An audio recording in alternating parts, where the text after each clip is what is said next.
what's the English?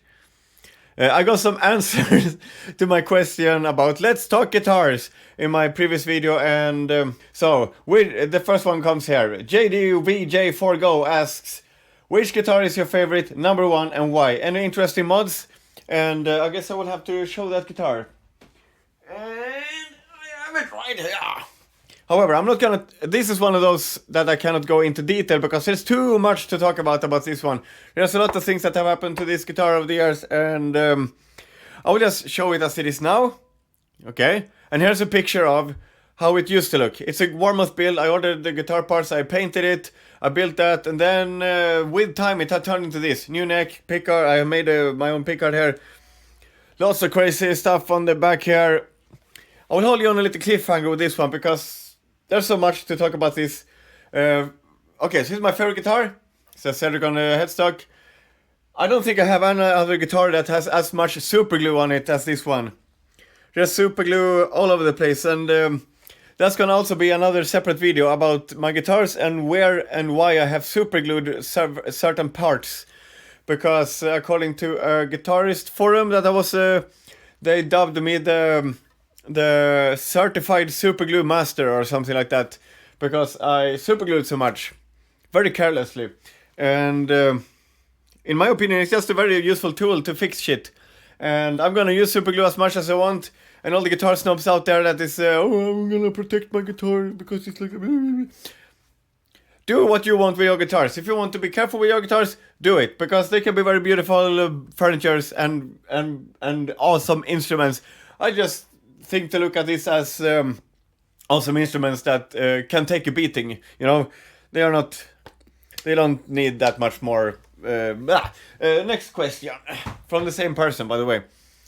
Nice, thank you. Maybe a video on your songwriting process and how do you write those killer melodic motifs? Yeah, as you say, this may be another video how to write killer melodic motifs. Thanks for the question though. And here comes from Hagilur. Oh, guitars. This video reminded me of how I discovered Blazon Stone. Cool. 1.5 years ago I saw a video about the Evertune bridge, which is this little thing here. It was on a solar guitar. I searched for this brand and found a site where there was a list of bands using these guitars.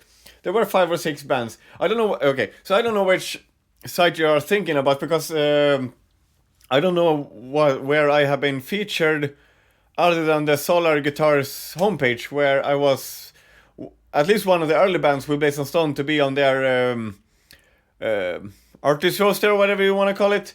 Which is another topic that I want to talk about later. 1.5 years ago. That must have been like 5 years ago or something. 5 or 6 years ago. Anyway, after listening to some of their songs, I stopped at Blazon Stone because I liked them more than the others. I decided to listen to all their albums and make a playlist for myself on Spotify. And finally, all the Blazon Zone tracks are there, and Spotify Wrapped, and is completely filled with BZ. That's how a simple video discovered one of my favorite bands. Thanks a lot for having a new favorite band, and it happened to be one of mine, and that is a very nice thing to say. I appreciate it. Thanks a lot. We have here from J1 Savage, tips for build a guitar, and he's laughing about it. I don't have it right here, but okay, just a little moment here. Okay, so tips for building a guitar. This is one of my so-called semi-builds. It's an Explorer, but it has a Flying V headstock. And it had a Floyd Rose. I installed a Floyd Rose, it was the wrong scale length, so now I put this on and it's the wrong scale length. So I need to move this back here so it's the correct scale length, so it actually intonates. I can play this a little bit anyway, because it's at least the bridge pickup is connected. But so just to talk a little bit about, tips for building guitars. That's very, oh, look at how beautiful this build is. Wait, microphone. That's the remains of the Floyd Rose spring cavity right there. So.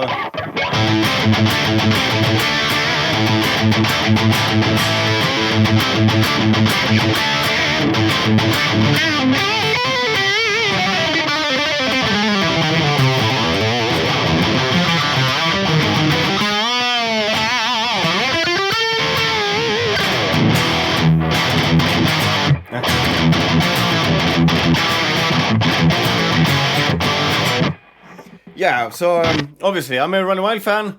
Having an Explorer is kind of like a cool thing to think about. I actually started this build many years ago. If I can find a picture, I will find a picture of how it looked. This neck was bought used from a local luthier actually, who found this on a... who bought... It was a paddle originally, and I've shaped this head. So I did not build this exact neck from scratch. I have thinned out the neck because it was pretty thick. And this body right here I got on eBay or something, and it did not have any holes for pickups or anything. I painted it very badly, by the way. I must say very badly. I'm very bad at the coloring for two reasons. Lack of experience is one, and the other reason why I'm very bad at coloring guitars, spraying guitars, is because I don't have a good place to do it. This one was sprayed on a balcony, or like in a windy outdoors environment. So the combination of lack of experience and lack of a good place to do it is bounded to fail, as Accept says. But I usually don't care. I have many guitars that looks pretty bad, and I'm perfectly fine with it. Actually, I think it's pretty cool to have crappy looking guitars. I mean, if Van Halen can do it, and if any others like Chris Holmes or Brad Gillis can have guitars that looks like shit and rock out, then anybody can, and nobody should judge you for having a bad looking guitar. Actually, I think it's more badass looking by having it a bit rough around the edges. I think that's pretty cool. And I was actually trying to finish this one for the Gates to Purgatory 40-year anniversary show, because I wanted to have an Explorer for Running Wild reasons. And somehow it never... Well, because this couldn't intonate, I decided to not try to finish it. Just recently I did a little bit of fretwork. I rounded off the edges, so I'm just talking about this build here. Then I have another guitar that I built, and many of these, like for example my favorite guitar is assembled from parts from Ormos, for example. And modding guitars is one of my biggest hobbies. I almost like it more than playing guitars, because then you have to actually put in some effort. No, there's a lot of effort in this too, and I value certain things over another, like for example the visual things, not so much care about it, but I like a guitar that plays well, and I think that most people that would be snobby about guitars picks up this guitar. They'll probably be pretty impressed how it plays and how it feels to play. Same thing. Anyway, that's a little bit of insight in guitar building, I guess. Oh, by the way, another mod on my Solar, by the way. These pickup rings were not original. They are super glued on. There's no screws holding this, there's just super glue. Anyway, I will sit with my Solar for this video until a question called for another guitar. Any experiences, stories and tips from the road would be really cool though. Really cool too. From Condemned to the Gallows.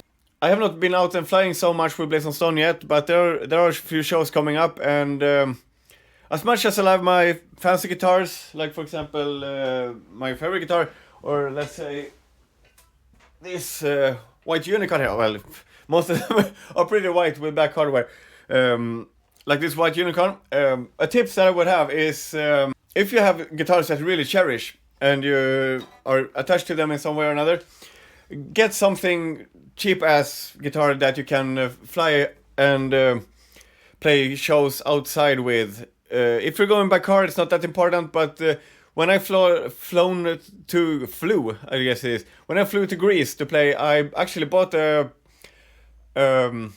Holly Benton guitar. I don't have it right here, I can show a picture, or some pictures. I bought a Holly Benton SD20 because it was on sale. It was a B-stock, and I got it for just over €100. In the beginning it was pretty useless. It couldn't stay in tune, and the setup was awful and everything. But that's the magic with the guitars. Like that was a pretty cheap guitar, and I spent some time with it. I straightened out the neck. I put on better strings. I fixed the nut. I did the setup thing. I intonated the whole thing, and then it was a perfectly able professional level guitars, let's say. I also spray painted it, by the way, because they only come in black. Well, it's staying in tune for most of the gig, actually. I didn't have to reach for my tuners barely at all. Maybe one string or two went out a little bit, which can be okay in a noisy live environment to some extent. I didn't feel like I had to tune anything at any point. So that is a good guitar. Don't let anybody try to convince you that you need to buy an expensive guitar. This is not exactly expensive. The RD550 Genesis is not exactly expensive, but to me this is a very luxurious piece of equipment right here. Very upset if this got stolen, lost, or damaged to the extent of not being able to repair it. Of course, it's just material possessions. Worse things in life can happen. Yeah, I if I go out with a plane, I will only fly with cheap guitars, because I know that I can do the gig with them, and they were gonna be, if they are good enough, if they stay in tune and they feel nice and they are easy enough for me to play, then they are good enough instruments. And for me, the only problem is that I like a certain type of visual aspect. So finding guitars like that can be a bit of a challenge, but it can also be it can also be done with a spray can if absolutely needed. Leif Thomas Klintekon, hello man. You say, my guitar says no, and I don't understand what you mean with that, except if you're talking about when we were modding your guitar. Here's a little clip from that moment. As you can see, the knobs just fucking exploded when you tried to get them off. They splintered into little, not exploded like with fire or anything, but you get what I mean. It was a weird experience, but yeah, I don't understand the question. You can rephrase it, or if this answers the question, great. Legato technique for advanced beginners would be cool, from Evan Howell. I use quite a lot of legato or alternate picking. I don't use economy picking. I am dog shit at that. But legato, that I can do, and I very much love it. I sometimes do it like a hybrid of picking and legato. Let's see here. That's the first question. I will see here. Legato technique for beginners. Legato, just to quickly answer the question, is just a matter of that you are. Look at my picking hand there. I can do it like this too.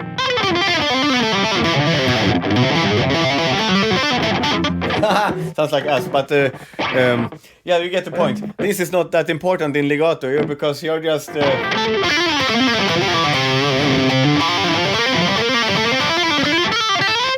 you're mostly playing with hammer-ons and pull-offs, which means that you need to be able to do that. And one way to get, but you're saying advanced beginners. Yeah, I'm not a teaching kind of person. I like to make some guides and how-tos, but they are very unstructured and very chaotic, and I don't know what I'm talking about. Let me give this a thought here. I just showed what it was, but I might get into that topic later in another video, more in-depth, if I get some idea of how to tackle this particular subject in a more professional manner. Okay, and then his next question is how you put together your custom gear, and any tricks on you do to make your guitars studio ready would be cool. I know every tune is one, to some extent. I didn't feel like I had to tune anything at any point. So that is a good guitar. Don't let anybody try to convince you that you need to buy an expensive guitar. This is not exactly expensive. The RD550 Genesis is not exactly expensive, but to me this is a very luxurious piece of equipment right here. Very upset if this got stolen, lost, or damaged to the extent of not being able to repair it. Of course, it's just material possessions. Worse things in life can happen. Yeah, I if I go out with a plane, I will only fly with cheap guitars, because I know that I can do the gig with them, and they were gonna be, if they are good enough, if they stay in tune and they feel nice and they are easy enough for me to play, then they are good enough instruments. And for me, the only problem is that I like a certain type of visual aspect. So finding guitars like that can be a bit of a challenge, but it can also be it can also be done with a spray can if absolutely needed. Leif Thomas Klintekon, hello man. You say, my guitar says no, and I don't understand what you mean with that, except if you're talking about when we were modding your guitar. Here's a little clip from that moment. As you can see, the knobs just fucking exploded when you try to get them off. They splintered into little, not exploded like with fire or anything, but you get what I mean. It was a weird experience, but yeah, I don't understand the question. You can rephrase it, or if this answers the question, great. Legato technique for advanced beginners would be cool, from Evan Howell.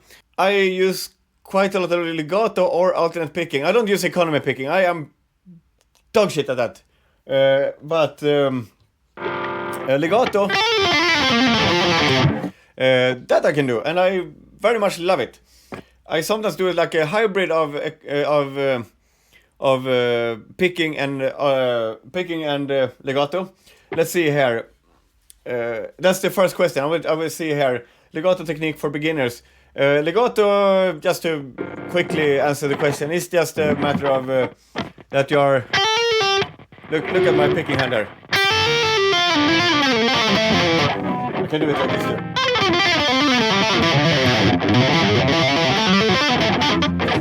Sounds like us, but yeah, you get the point. This is not that important in legato, because you're just.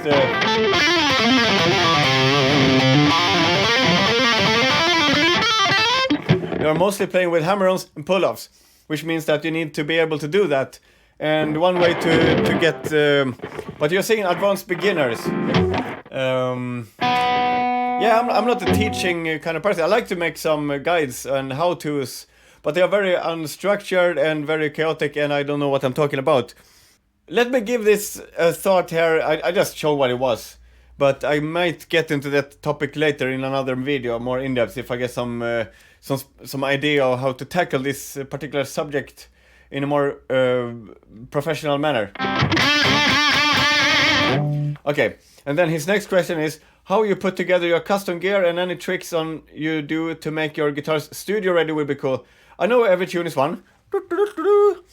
Do you set pickups gain differently live versus studio? Are you mainly recording DI and then ampsims or reamping? Okay, this is pretty big. I will do a separate video about this at some point, like showing my setup and everything. It changes a little bit over time. But if I just can show something quickly here, let me go get a flashlight. So how you, okay, so let's go through this more systematically here. How you put together your custom gear. Okay, I kind of answered that in another about how to build guitars and stuff like that. And any tricks, how do you make to make your guitars studio ready would be cool. Okay, here I have something to share. And this can be done in many ways, but I actually went with the wait, I'm still talking. Okay, so usually I'm a big fan of DIY solutions. I like to make home remedies for various issues that you can face when you are dealing with guitars. But okay, I will start another camera here. The important things for guitar is this here. So you take this needle here, and you kind of like you need to do that first, and then insert. Not really though. Let's see here. I don't even have any normal guitars at home. Well, actually, I do have a normal guitar at home, and it's this. Because most of my guitars have Floyd Rose or Evertune, and in that case it's not that important, but this is a normal guitar. And if you check here, this is a lubricant that you can put here. This is kind of like the magic trick to make your guitar stay in tune. So you will take this hat off, applicate some of this lubricant here on each string. Of course it needs to be properly cut and everything, but the most important thing is that you lubricate this shit, because that is what's gonna make your guitar stay in tune. And obviously you need to make sure that it intonates as well, which is just a matter of play an open string, play one of these strings, and check the tuner and make sure that the fretted note is in the middle.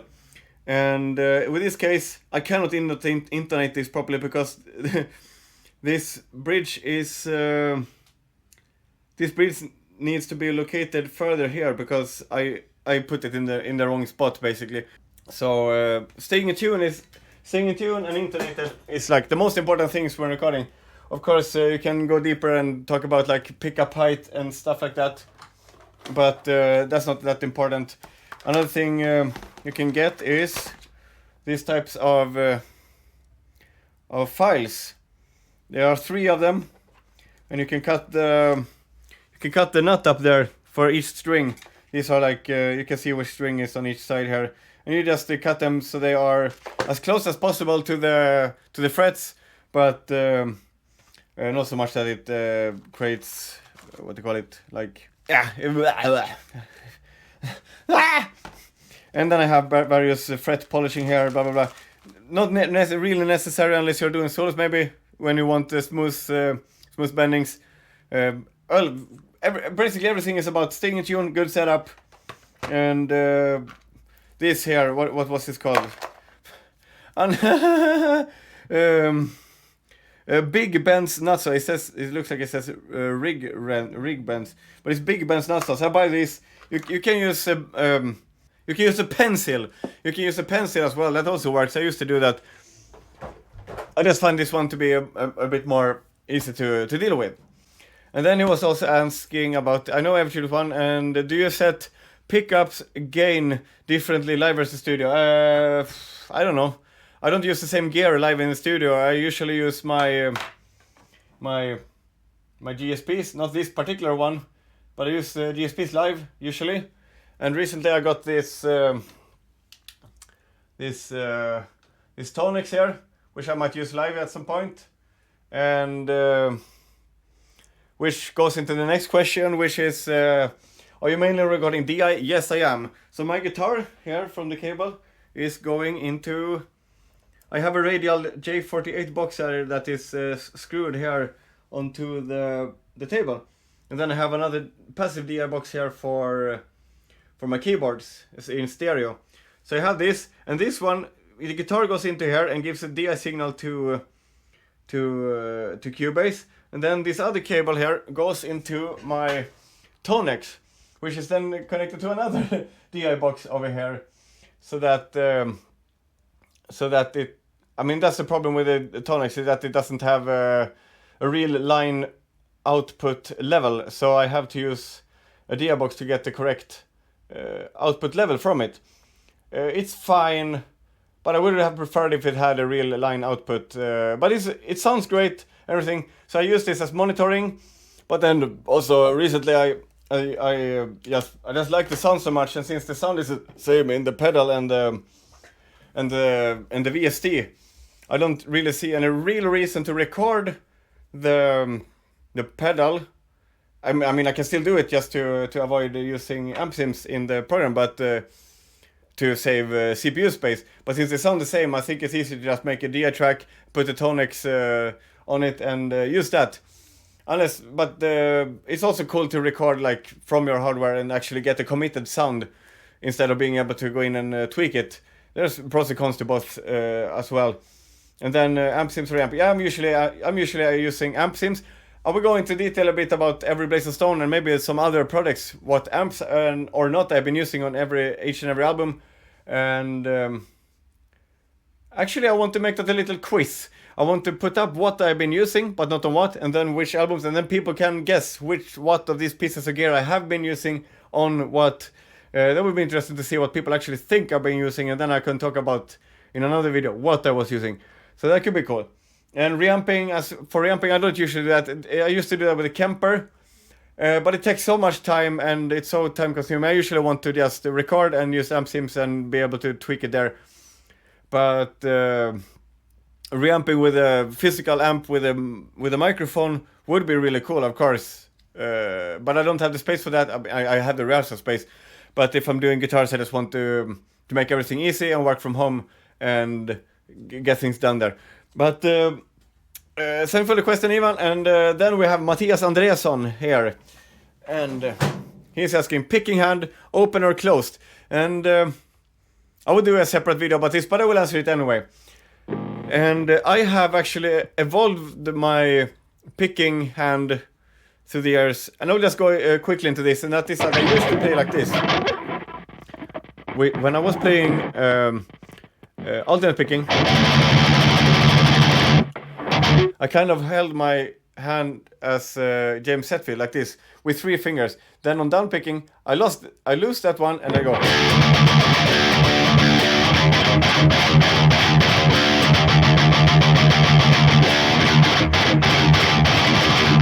It's really weird and really, really stupid actually, because it makes it makes for a very uneven. I have to change constantly, but I did it without thinking about it, so it wasn't really that big of a deal. But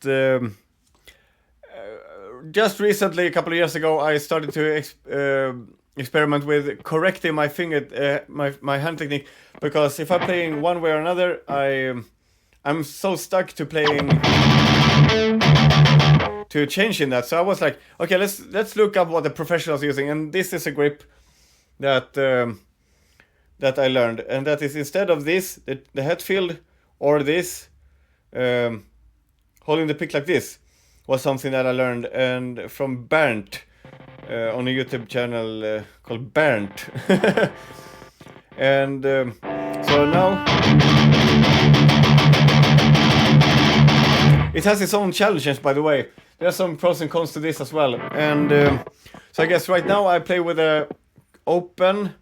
No, I guess I play with a closed picking hand right now. When I used to have an open, but I sometimes hold the same grip, and the problem is that I keep. I don't know if you can see it here.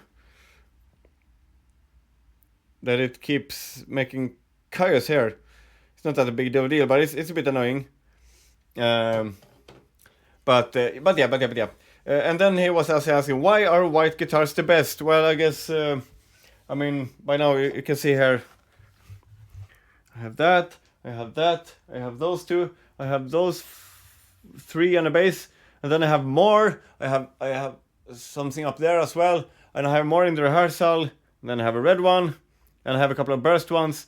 But yeah, for me it's just a personal preference. I mean, obviously, unless you're Billy Corgan, then guitar colors is just a personal preference. And I guess I must have been inspired by Adrian Smith or something, because he is also pretty much a big fan of white guitars with black hardware, sometimes chrome. But it's this contrast. I like the complete contrast, and also they are very visible on stage.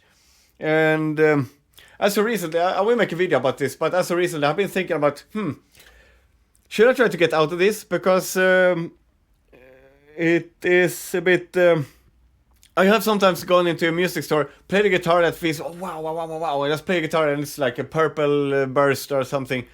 And I was thinking that an idea to challenge myself would be to actually save up money, go to a music store like when I'm turned 40 or something, save up some money and so I have a little bit of extra, and then actually get the guitar that I actually connect with the best, how it feels to play. And of course, I'm not gonna get anything just because if it looks completely like something I don't want, but if it's blue or red or it has like a wooden texture or something, I can think about trying to be a bit more open-minded about it.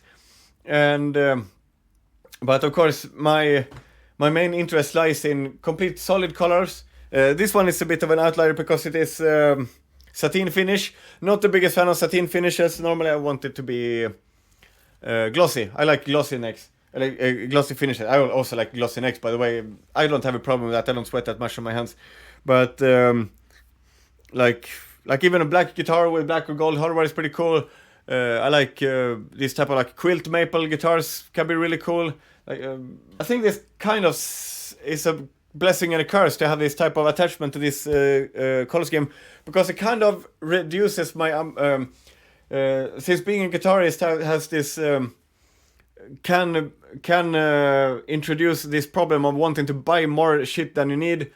This kind of reduces the options on used sites. For example, if I go out there and I just see like red and blue and black and wooden and everything, I just skip past it until I get to something that is white. I'm like, oh, look at that, and I go click it, and then it's too expensive. Nothing I like. So instead of being open-minded, I have less options, saving me some money. But I also have this this amazing guitar over here that is kind of red, purple, metallic-ish. The Barrington. It's one of my favorite guitars, and I don't want to change that color. It's amazing. It's a weird one for here, and I intend to keep it that way. Actually, I want to go and get that one for the last questions. The Barrington, which I actually made my own pickguard for, because originally they don't come with a pickguard. Brandon Ellis is probably the biggest YouTuber you can see that actually uses a Barrington, and it's awesome to see somebody uses this pretty unique guitar. Not unique. They are not unique at all. They are like kind of like they're made in the ESP factory in the 80s, and they were sold for a few years.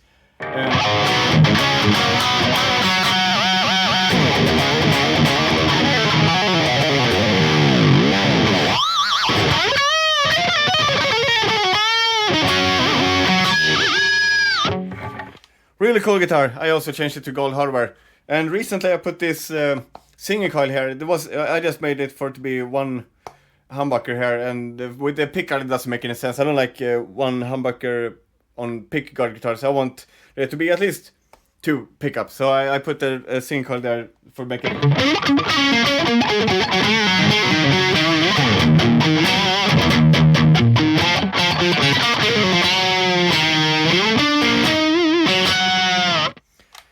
Nice. But yeah, okay. Maybe some walkthrough of your songs with additional information. Tuning, key, rhythm patterns, inspirations. Yes, of course, I would like to do that. I would like to go a bit more deeply into each song and show the riffs and stuff like that.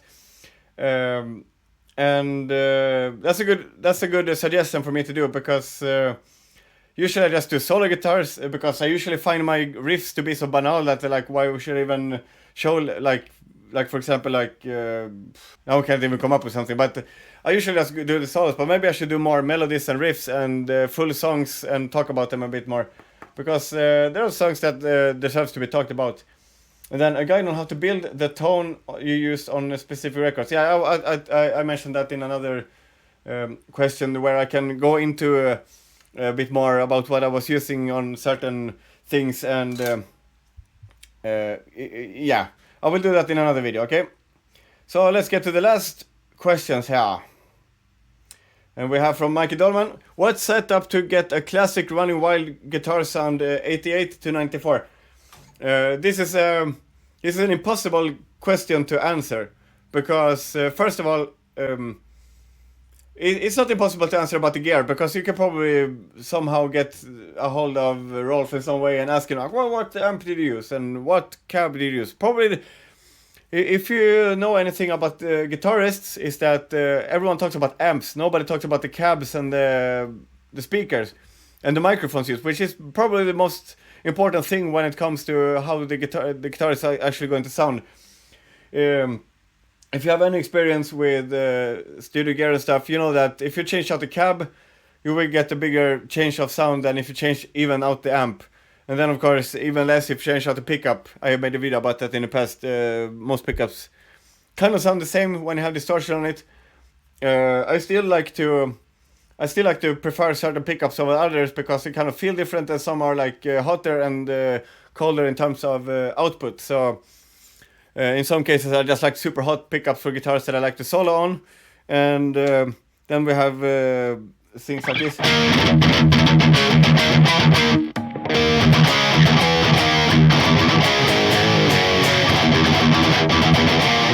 And then of course the neck, that thing. But I can't really answer that, because there's too many variables into doing that. One way you can do it is using EQ matching. Isotope has a good EQ matching, which I actually used on Down in the Dark to match the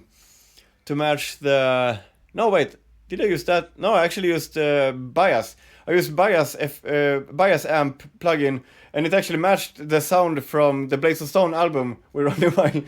And I have a little example here I will play from SoundCloud.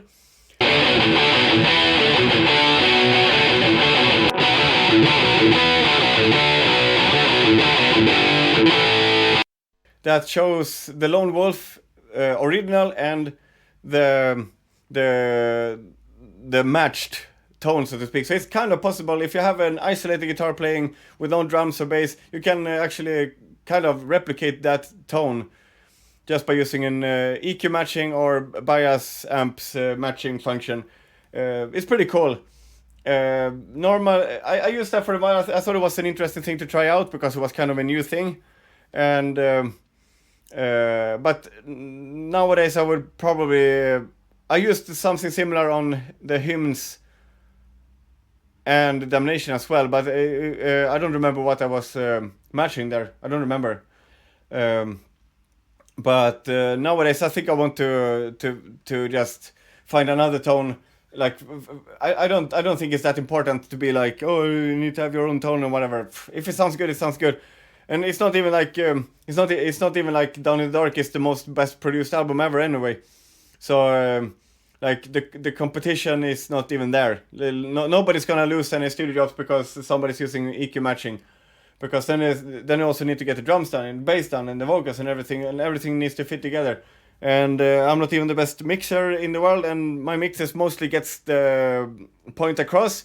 It gets the vibe right, but I know that my mixes are often lacking in the low end. For example, they can be a bit thin, they can be a bit too trebly, especially War of the Roses mix is pretty ugly in that way. But I think that covers most of the question. So Igor Jakobsen is asking, would be interested to hear about amps and pedals, especially the difference in what you use live in studio. I kind of answered this already, but if it's live, I usually just go with this. Lined into PA system with an XLR cable, nothing special, nothing fancy or anything. I am not a big fan of pedals. I don't like dealing with pedals. Like if I would have a pedal, it would be just a tuner, I guess. But usually I prefer to have a headstock tuner, not this particular one. This is big and ugly. But any other tuner that is a bit more smooth and not sticking out like this is fine on stage. I don't think that something like that shouldn't matter to the audience anyway. If somebody gets upset that there's a tuner on the headstock, then I'm sorry for ruining their lives, I guess. But that's not my problem. I want to have a headstock tuner and be in tune. I don't need a pedal for that. Also, I don't necessarily like to have any boost pedals or anything like that because everything is in my modelers. I'm just a big modeler guy. Here is my tonics right now. I'm looking forward to using this in a live situation at some point. Either this or the small version if I get that, possibly. And we'll see about that. Another option is just to go to a show and just connect to whatever amp you have there and just rock out, which is another approach I've been using for many years. But yeah, unless I had a home space where I could make as much noise as I want, maybe then I would have a tube amp, a cab and a microphone and experiment with that. But I don't know. Modelers are so absolutely amazing these days. There's no, in my opinion, no need to deal around with that type of stuff. And but they surely have their charm. Angelo Reyes, playing writing tutorials for sure, which is something that somebody else asked about it. I really appreciate how you showcase your speed and techniques without ever compromising your own melody and catchiness. Okay, so yeah, I think something I try to do more and more with time. But if I can just show an example of this, which I think it talks about, like for example in the War of the Roses solo.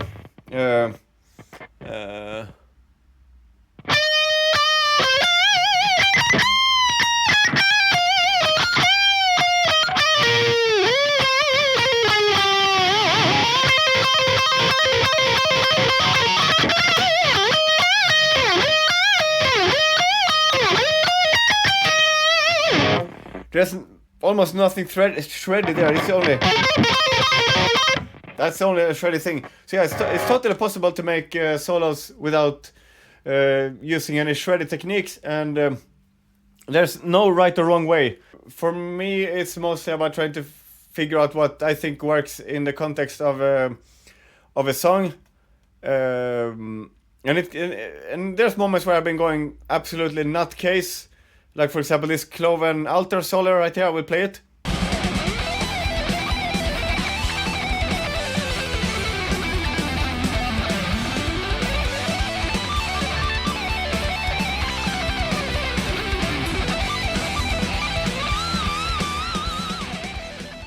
That solo is just complete bonkers. And for example, I will not be able to play that live. That's just too complicated. I'm not that type of like shredder guy, but for that solo I just felt like I need to do that. So I used the comfortability of my studio to allow myself to do that. I didn't cheat with like slowing it down and recording slower and then speeding it up or something like that. But of course I used multiple takes, and I recorded short sections. Like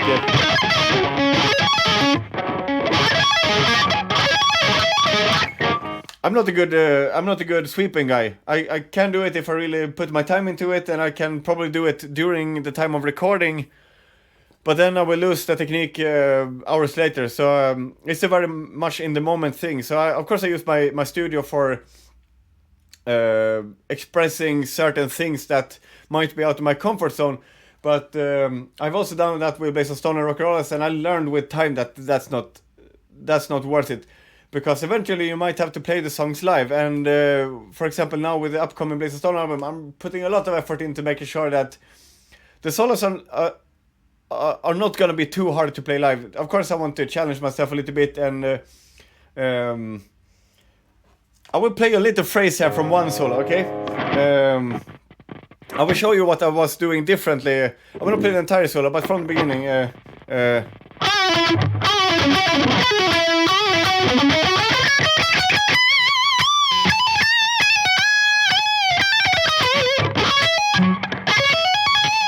Okay, so that part there.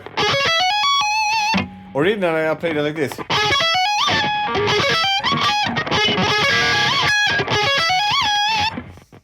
I don't know, it was like that for weeks, and I thought that was great to play it like this. It gives a different sound, but eventually I actually changed it to this. I will not play the last parts of the solo, you get to hear it until that point, but that's one way that I just made a little difference, that is still playing the same thing, but it's easier to play it. And there was also other licks in the solo that was completely different from when I first wrote it, and then I was like, I will make it a little bit easier on some things. So I guess it's not about getting older and slower. It's about knowing more what you can do and what you cannot do, and make sure that you're using your strengths and weaknesses to their full potential. That you are trying to avoiding weaknesses, which is, for example, sweep picking. I'm very bad at sweep picking. I cannot do sweep picking more than this.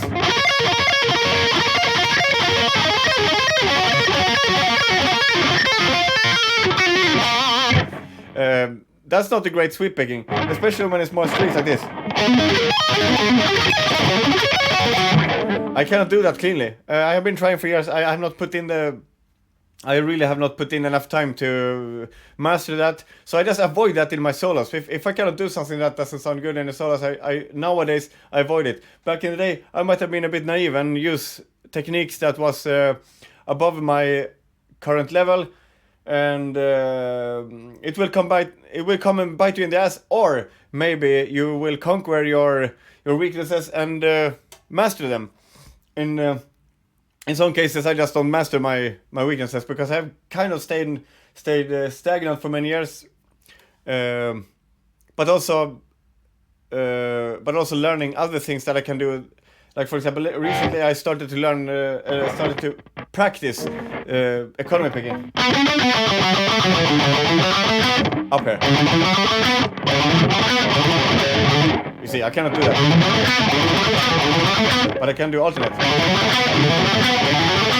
So that's one thing, just a little quickie there. And you were also, there was a lot of things. I forgot the question. Anyway, let's go to the last question from Damian. Excuse me, Tchaikovsky, I think it is. Not sure.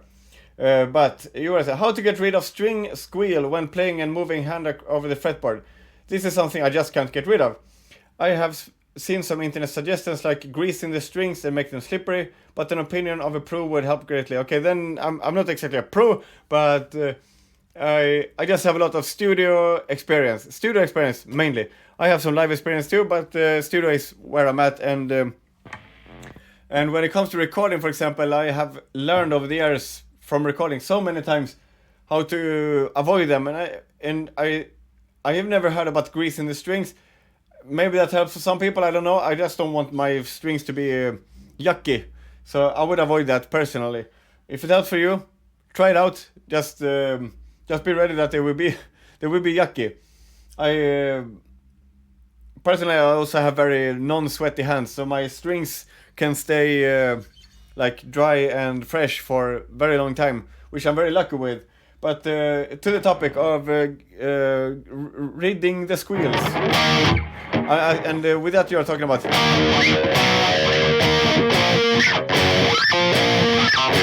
Okay, so if I play that, very squealy. But if you do it like this, or you just need to be fast. You need to be fast, and if you're going slow, you need to lift your fingers and not. And right now there's a ring here. It's because it's this guitar, and also the springs are very noisy. I don't care so much about that with this particular guitar, but usually I put in something here and maybe use some noiseless springs, but this guitar is what it is, and for my purposes, but yeah, for I would say it's mostly about technique.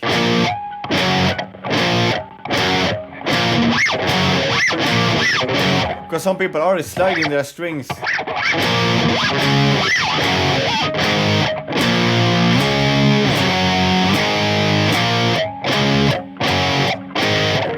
You need to be able to mute the squeals and naturally get rid of them. So that's a practice thing. That's something that ties into something that I want to add and maybe make a video about.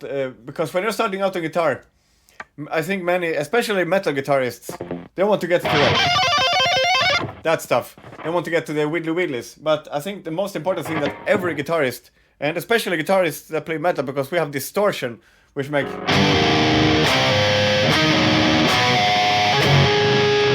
we amplify the noise between when we are playing. So being able to make the guitar quiet at the right pace is probably besides being able to hold the pick and strum a chord. I think being able to mute your guitar with your hands is the most important thing that you can learn before you get to the widdly widdlies. Because if you're playing like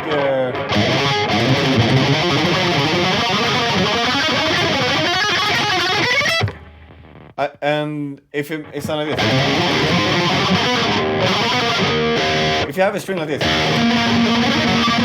that's one that can kind of like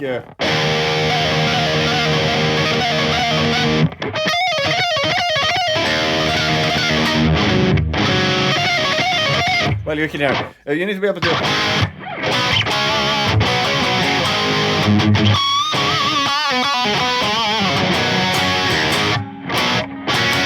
And yeah, this is not the best guitar to showcase this with because the springs are so noisy. I could have used another guitar for the example, but in general, I think just learn to mute your guitar and avoid the squeals and other things like that, because the more you can do it with your hands, the less gear you will have to rely on. And you don't want to rely on the gear, because then issues will show up when you least want it.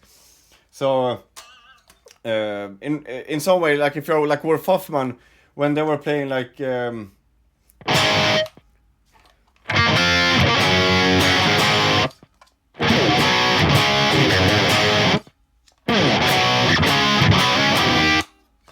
he was riding the tone up, the volume knob all the time, because he has been talking about how much feedback and noise they would have from their super loud amps during the 80s and 90s, I guess. So that he always did this when they were not playing, which I have learned to do as well, and that is probably due to just going and connecting myself to any amp that is on stage, and not relying on gate pedals or anything like that when I started out. So I have at least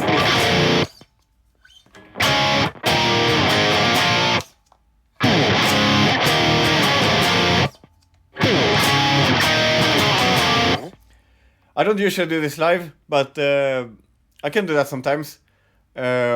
Also, another thing that you can do is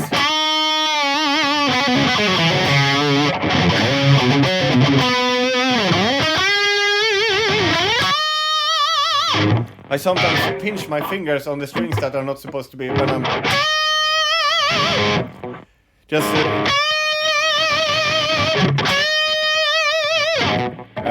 yeah, I can go into this in a more detailed video at some point, but anyway, thanks for all the questions, everyone, and I hope I can get some more questions and answer them for another video later.